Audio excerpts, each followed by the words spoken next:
Olá!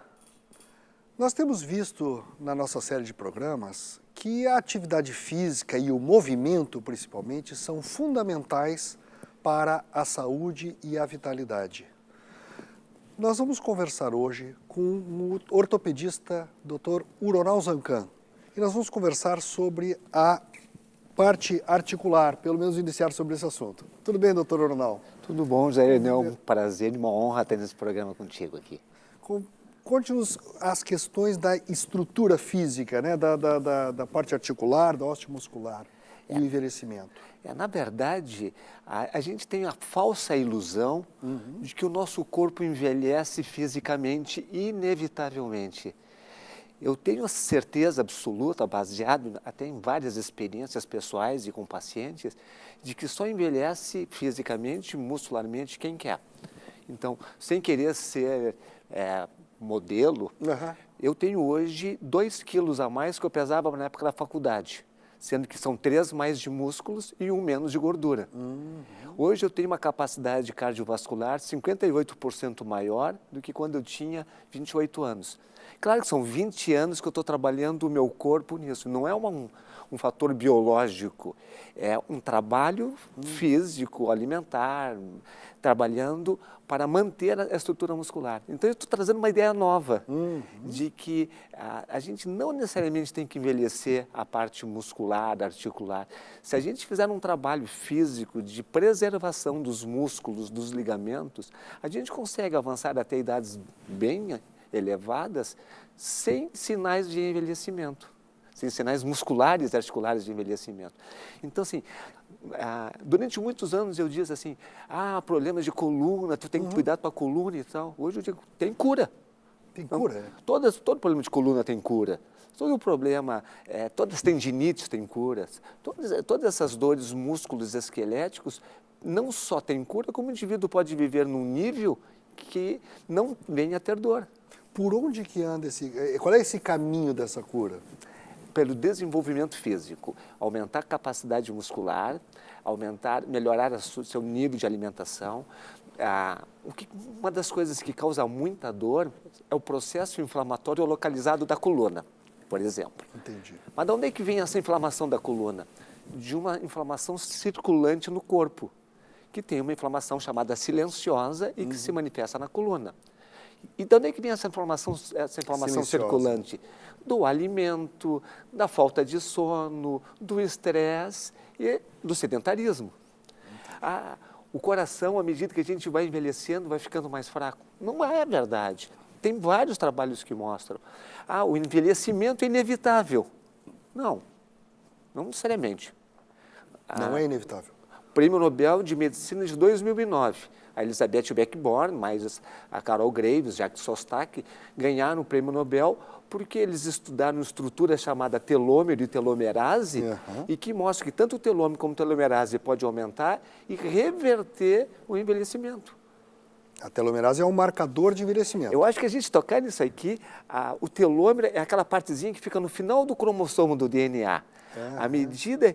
Quando a gente nasce, o telômero é bem comprido. E daí, a cada reprodução da célula, o telômero encurta. Até chegar no final da velhice, o telômero diminui.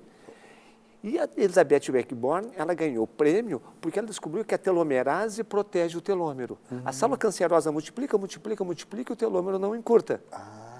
Então, abriu uma perspectiva para a ciência. O que faz aumentar a telomerase? O que faz aumentar o telômero? E daí agora, em 2013, a própria Elizabeth Beckborn, junto com Jim Ornish, fizeram um trabalho sensacional baseado em homens com câncer de próstata. Interessante. Aí pegaram homens com câncer de próstata de baixa agressividade e dividiram em 2 grupos, o grupo controle e o grupo de intervenção. O grupo controle é aquele que não se faz nada. E o grupo de intervenção fizeram algumas intervenções que eu vou te contar daqui a pouco. Primeiro eu vou contar o resultado. 3 meses depois, o grupo de intervenção aumentou telomerase, ou seja, mais proteção no telômero. 5 anos depois terminaram o trabalho. O grupo controle diminuiu os telômeros como era de se esperar. Todo mundo, claro. E o grupo de intervenção, 100% aumentou o telômero. Opa. Se diminuir telômero Você envelhecimento, aumentar telômero é juventude. rejuvenescimento. Claro. Esse trabalho foi publicado na revista Lancet, que é uma das revistas mais prestigiosas. Sim. Qual foi as 4 coisas que aumentaram o telômero? Que remédio maravilhoso foi esse? Atividade física, alimentação, gerenciamento de estresse e grupo de controles, grupos de apoio. Eles se encontravam uma vez por semana para discutir saúde, só isso. Gerenciamento de estresse, Elizabeth Beckbaum trabalha muito na questão da meditação. Então, eles aplicaram meditação para aqueles pacientes.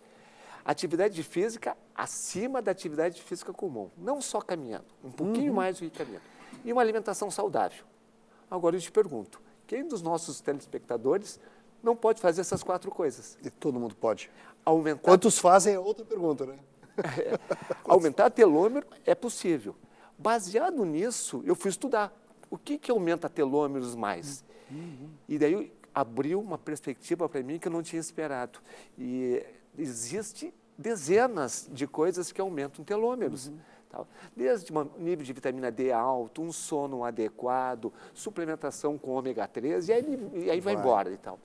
E eu cheguei a fazer um trabalho, uma palestra sobre cura do envelhecimento, mito ou visão científica? Claro. E apresentei esse trabalho na Faculdade de Medicina da URGS, recheado de trabalhos científicos, mostrando que não é um mito tão louco. Claro. Pode ser que daqui 20, 30 anos, o envelhecimento tenha cura. É o que diz. O pai do genoma humano, o Craig Venter, que foi que descobriu o genoma humano, ele tem uma frase louca, que eu não sabia o que era. Assim, envelhecimento saudável é um oxímoro. O que é o oxímoro? Fui pesquisar. Oxímoro é uma frase que tem duplo sentido, assim, a clara escuridão, o doce tirano, o envelhecimento saudável. Como oxímoro? O envelhecimento não é uma coisa inevitável? Ele diz que não. Ele defende que é uma doença e que um dia vai ter cura. Vamos aproveitar e vamos chamar agora nossa dica de atividade física.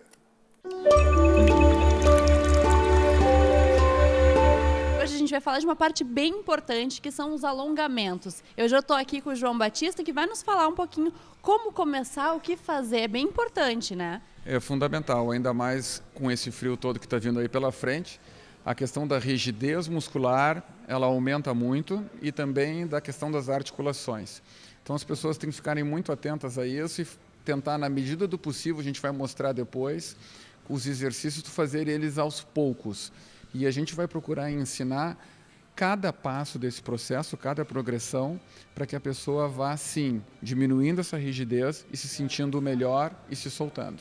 O alongamento ele deve ser feito antes e depois da atividade física? Sim, ainda mais para aquelas pessoas que apresentam realmente, vamos dizer, músculos mais encurtados, né? Articulações mais rígidas. Então, o programa ideal para essas pessoas seria que tivesse um pouco de alongamento antes e bastante de alongamento depois. Hoje existem outras técnicas também que se trabalha bem a questão do relaxamento muscular, mas basicamente para aquelas pessoas que vão iniciar, o alongamento já é necessário. Mas sim, procurar fazer bem feito antes e depois. Então tá certo, é isso aí, gente. Olha, alongamento é muito importante, nesse friozinho faz toda a diferença. Vamos se exercitar, que isso é saúde. Então nós vimos a atividade física, foi uma das coisas que nós falamos aqui, né? Mas vamos agora só falar um pouquinho da atividade física, né? Que tipo de atividade física, né? Que é uma dessas quatro pilares aí do anti-envelhecimento. É para quebrar paradigma? Podemos quebrar. Aqui estamos para quebrar paradigmas. O que aumenta a capacidade cardiovascular? Exercício anaeróbico. Como assim? Não é o exercício aeróbico? Não, é o anaeróbico. O que é o anaeróbico e o que é o aeróbico? O aeróbico, correr 30 minutos uma velocidade boa. O anaeróbico, correr 30 segundos uma velocidade altíssima para levar o batimento cardíaco lá em cima. Então, esses exercícios são chamados treinamento intervalado de alta intensidade. Em inglês é HIIT. É como se fosse levantar um alto peso em pouco tempo, em vez de levantar pouco peso bastante vezes. Corresponde. Ou correr 18 km por hora em 30 segundos. Que a velocidade é altíssima. E daí, 30 segundos, eu fico ofegante. Tá, mas esse dá um estímulo para o coração aumentar. Então, hoje em dia, eu gostaria assim, de abrir a perspectiva. Pensem na possibilidade de fazer um exercício de alta intensidade para estimular o coração a ser desafiado a aumentar. Mas não faça um exercício de alta intensidade sem fazer um eletrocardiograma de esforço antes e saber se o coração aguenta.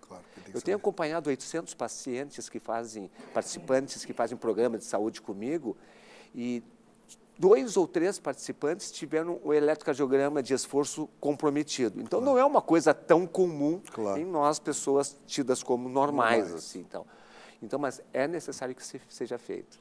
Entendi. E isso está falando na questão anaeróbica com corrida, por exemplo. O peso não vale. Eu estou perguntando porque é uma pergunta que vão fazer. Eu diria também o seguinte, assim, não existe saúde com músculo fraco. O velho é doente por ser fraco e não por ser velho. Então, a musculação é o exercício que eu preconizo para todos os meus pacientes. Com a musculação, eu curei minha coluna. Eu sofri da coluna até os 45 anos. Faz 20 anos que eu não sei o que é sofrer da coluna, por causa do reforço muscular. Então, eu faço religiosamente uma musculação de alta intensidade e faço 2 vezes por semana exercício intervalado de alta intensidade.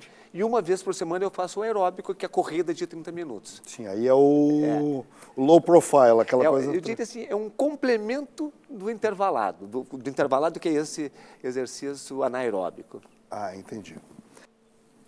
Vamos agora a um pequeno intervalo e voltamos em seguida com o Viva Bem.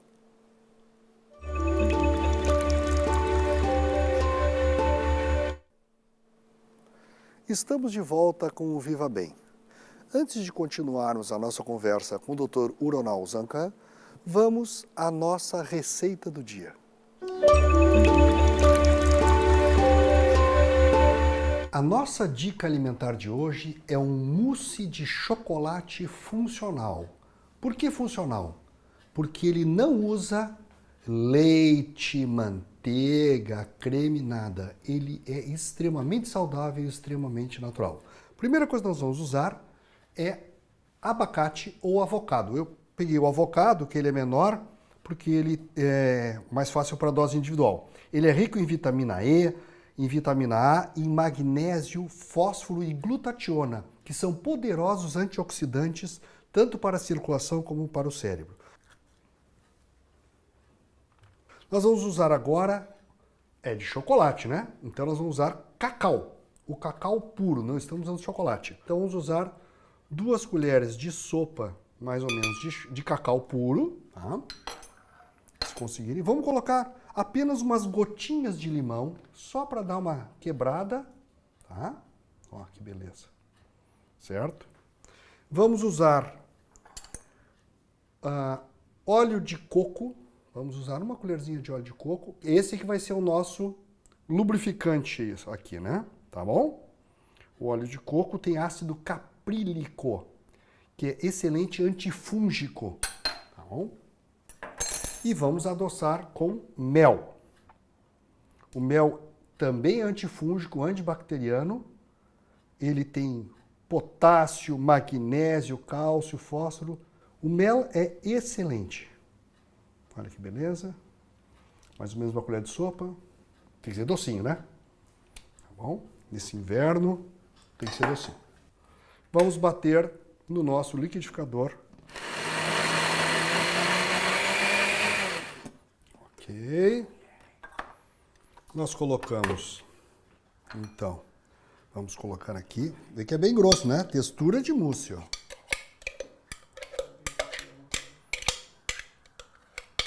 Pode bater naqueles batedores manuais que fica mais fácil, porque esse aqui é muito grosso, né? Então, para retirar é ruim. Olha que beleza, viu? Fica a textura de um mousse mesmo. Se você quiser gelado, você coloca na geladeira. Olha só que beleza. E como nós dizemos sempre, cuidar da saúde é um prazer. Doutor Uronal, falamos na primeira parte da atividade física, um pilar, faltam as outras 3 perninhas da nossa cadeirinha. Alimentação saudável. Ok. O que é alimentação saudável? É o alimento que estimula o nosso corpo a crescer, a ser melhor. Então, assim, qualquer excesso de gordura, seja aquela gordura abdominal, seja a gordura da celulite, ela é sinal de que o corpo está levemente inflamado. E a inflamação gera um acúmulo de gordura. Então, quando o pessoal fala assim, vou fazer um programa de emagrecimento, para fazer um programa de emagrecimento eu tenho que comer menos e gastar mais. Não é assim que funciona. Nosso corpo não é uma contabilidade bancária onde eu tiro menos e deposito mais e aumento o meu saldo. Não. O nosso corpo ele tem respostas biológicas. Come menos, o corpo se adapta àquele comer menos. Claro. Gasta mais, o corpo se prepara para gastar mais. Então, a obesidade, o acúmulo de gordura, o sobrepeso, ele é decorrente de uma alimentação que gera inflamação. Então, o que gera inflamação? De várias coisas, estresse, dormir mal e tal, mas da alimentação é a produção da insulina. O que é a insulina? Quando a gente come alguns tipos de alimentos, ele vai para o intestino, vai para o sangue, vai para o pâncreas produz insulina, vai pegar aquela glicose, por exemplo, e levar para dentro da célula. Certo. Mas se comeu glicose demais, o que faz aquela glicose que está sobrando? A insulina pega e leva para o fígado. E assim, o fígado transforma essa glicose que está sobrando. E o fígado pega aquela glicose e transforma em gordura, colesterol, triglicerídeo, armazena no próprio fígado e espalha para o corpo para armazenar, para as artérias, que vai fazer as placas ateromatosas, para o coração, para o intestino, e vai criando gordura. Então, o que aumenta a gordura? A insulina. E quais são os alimentos que mais aumentam a insulina? São os carboidratos. Carboidratos, com certeza. E tem carboidratos que são importantes para a nossa alimentação. E tem carboidratos que não servem para nada. Então, eu diria assim, os 5 venenos que aumentam a insulina. Todos os açúcares e doces. Todas as farinhas refinadas. A batata inglesa. O arroz branco. E o quinto vai ser uma surpresa. Suco de fruta natural. Com certeza. Como assim, doutor? Suco de fruta não é saudável? Não é saudável. Vamos tentar colocar assim. A fruta tem frutose. Se eu comer uma laranja, vai levar 1h30 para aquela laranja entrar para o sangue, para o fígado, para o pâncreas, para produzir insulina. Se eu pegar... A frutose é o açúcar da planta, mas é açúcar também. Açúcar também. E que é a parte ruim da fruta, porque a parte boa são as vitaminas, sais minerais. As enzimas digestivas, a fruta é uma maravilha. As fibras, mas ela traz junto a parte ruim. A sua frutose, claro, é o seu alimento. Se eu pegar essa laranja, então, que leva 1h30 para ser digerida e ir para o pâncreas. E a frutose vai bem saindo bem devagarinho. Isso. E espremer a frutose pura? 20 minutos. 4 vezes mais rápido, ou seja... E numa quantidade alta, né? Porque num copo você tem 4 ou 5 laranjas. É isso que eu estou falando só de uma. De uma. Porque ninguém faz suco com uma laranja. Não, faz suco com 3 ou 4. Então, aquela carga grande de frutose produz tanta insulina que vai... Se transforma em açúcar. Outra coisa que o pessoal assim, mas a batata, se comer 50 gramas de batata e 50 gramas de açúcar, essas 50 gramas de batata produz mais insulina do que o açúcar. É o índice glicêmico, ou seja, a quantidade que se transforma em açúcar é chamado... Eu estava me lembrando que eu brincava algum tempo atrás com os pacientes que eu dizia que os 4 cavaleiros do apocalipse são brancos, né? Que é o arroz branco, o açúcar branco, o trigo branco e o sal branco, né? São os 4 cavaleiros do apocalipse. Na alimentação. São branquinhos, da alimentação. Há um tempo atrás, a Veja publicou uma reportagem sobre o açúcar e colocou os 3 brancos venenosos, o açúcar, o sal e a cocaína. E chegou à conclusão que o açúcar era mais agressivo que a cocaína, porque a quantidade de açúcar de pessoas tomando açúcar e a quantidade de açúcar que o indivíduo come, com a quantidade de doenças que o açúcar causa, não tem correspondência na quantidade de doenças da cocaína. Você sabe que tem trabalhos científicos mostrando que em 1900, né, final dos anos 1800, cada pessoa, estudo americano, cada pessoa comia 3,5 kg de açúcar por ano. Hoje, 40 quilos de açúcar por ano. O cálculo no Brasil é em torno de 30 quilos de açúcar por ano. Então é um... Nós somos potencial. A nossa insulina que você está falando está na lua. E aí que entra a solução. Então, a gente tentar comer alimentos que produzam menos insulina. E daí a gente entra assim, alguns autores defendem a famosa dieta paleolítica. O que é a dieta paleolítica? É os alimentos que se comiam antes da plantação de grãos, que era até 10 mil anos atrás. Então, a nossa genética ela é feita para comer proteína, gordura, frutas da estação e raízes. Durante 2.990.000 anos, nós só comíamos isso. Nos últimos 10 mil anos, nós passamos a comer grãos. E nesses últimos 100 anos, passamos de 3 quilos para 30 quilos. Vamos trocar um pouquinho de assunto, senão, porque só isso aqui nós vamos ficar 3 programas. Eu queria falar dos outros 2 pilares, né? Gerenciamento do estresse, que é a meditação, ela é fundamental. Eu diria assim, indivíduos que não tentam aprender a fazer meditação, eles em algum momento da vida vão gerar doença. Então não adianta fazer academia, correr, essa alimentação saudável e não tentar gerenciar o estresse. E para gerenciar o estresse nós temos que treinar esse gerenciamento. E para treinar esse gerenciamento nós temos que fazer meditação. A Elizabeth Beckborn, essa mesma autora... Ou fazer amigos, né? Também é um bom caminho. Fazer amigo, respirar conscientemente. Mas para ter esse foco mental, nós temos que treinar o foco mental. E a meditação sozinha aumenta telômeros. Se pegaram pessoas que levaram para mosteiro para meditar, medir o telômetro, 3 meses depois, só a meditação, sem nenhum outro fator, aumentou o telômetro. E o quarto pilar? O quarto pilar é o fazer amigos. Mas fazer amigos com... Que é o que falamos dos grupos, né? Fazer amigos. Nesse trabalho, eles juntaram pessoas para discutir saúde, com o moderador, não com o facilitador. O moderador só para organizar. As pessoas estudavam, pesquisavam, tinham experiências, liam, tinham dicas e vinham discutir no grupo. Essa discussão criava um clima de fazer com que eles saíssem motivados para continuar trabalhando. Ou seja, você vê que o contato humano, né? E o contato humano otimista é que faz bem. Então, nessa nossa civilização de amigos virtuais e conversas virtuais e relacionamentos virtuais, não vai dar boa coisa, né? E contato humano com foco. Ficar só lá jogando canastra. Sim, também não adianta. É um contato humano, é razoável, é um nível bom de relacionamento, mas isso não aumenta telômero. O que aumenta telômero é ter o foco. No caso ali, o foco era a saúde. Ou seja, o desafio mental, assim como o desafio físico que você falou, é fundamental. Perfeito, é assim mesmo.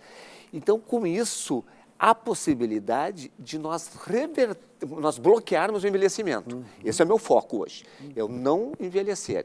E será que eu consigo, se eu fizer tudo que está escrito nos trabalhos científicos, aumentar um pouquinho o meu telômero em um ano? Que seja assim, 0,1%. Se eu aumentar 0,1% o meu telômero durante um ano, significa que eu não perdi ele. Claro, já é o lucro. Isso no ano que vem aumentar mais 0,1%. Isso no outro mais 0,1%. Será que daqui a 20 anos que eu aumentei 0,1%, será que eu não estou mais jovem? Será que eu não manteve esse corpo que eu tenho hoje? Isso vai melhorar toda a estrutura também, fatalmente. Com certeza. Por esse tipo de atividade física, né? Exatamente. E daí, assim, essa abertura para a vida saudável está baseada na atividade que o indivíduo faz consigo mesmo. Não é nos medicamentos, não é no meu trabalho como médico que eu ajudo os pacientes. Na verdade, hoje eu estou sendo mais um educador dentro do consultório do que um prescritor de medicamento. Ok. Queremos agradecer ao Dr. Uronal Zancan a sua presença e vocês veem que o ser humano é um ser relacional. O relacionamento, o afeto, a coordenação e a atividade física intensa. O nosso corpo precisa de desafio, a nossa mente precisa de desafio, ou seja, para envelhecer com saúde e vitalidade, nós precisamos movimento. movimento extremo e desafio extremo. Nos vemos no próximo Viva Bem aqui na TVE.